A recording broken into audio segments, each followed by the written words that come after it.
আচ্ছা, এটা হচ্ছে দিনের দিন, মানে সেপ্টেম্বরের 2 তারিখ, বিশাল বৃষ্টি, পুজো দিয়ে ফিরছি। তো যাই হোক, পুজোর ক্লিপগুলো নেওয়া হয়নি, হাতে গোপাল ছিল।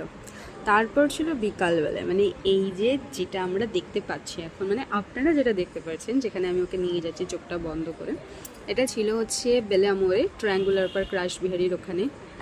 লোকেশনটা এইরকমই জায়গাতে ছিল।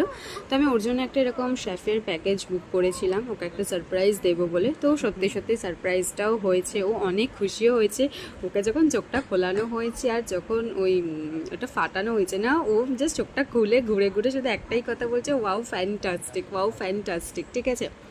তাছাড়া তো ও কি করছে আমি তো অত পাত্তাই দিইনি। তার থেকে বড় কথা হচ্ছে আমি তো বিশাল খুশি হয়েছিলাম, কারণ আমি আমার মনের মতন পুরো প্যাকেজটা যেরকম চেয়েছিলাম আমি সেরকমই প্যাকেজটা পেয়েছিলাম। ওখানে একটা ছেলে ছিল যার নাম হচ্ছে রনিত।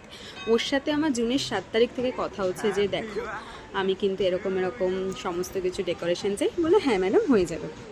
আবার কেক কাটিংয়ের সময় আমার বর আর্টিফিশিয়াল মোমবাতিটাকে ইয়ার্কি মেরে ওটাতে ফু দিতে যাচ্ছে। তারপর আমি বলছি এই এটাতে কেন, এটাতে ফু দাও। তারপর ও এটাতে ফু দিল, দিয়ে কেক টেক কাটলো। আর ভিডিওটা যেটা যে করে দিচ্ছে সেটা হচ্ছে আমার ভাই। ও সাথে ছিল, ও না সাথে থাকলে হয়তো আমি পারতাম না সেই দিনকার। আর এই যে এই কেকটা ছিল হচ্ছে আমাদের বেলামোড় থেকেই দেওয়া হয়েছিল কেকটা। এটা কমপ্লিমেন্টারি ছিল, ওটাতে অনেক কিছু আছে, যদি লিঙ্ক লাগে তাহলে আমি ডিসক্রিপশনে দিয়ে দেবো লিঙ্কটা। তো যাই হোক, এতদূর পর্যন্তই ছিল আমার ওকে সারপ্রাইজ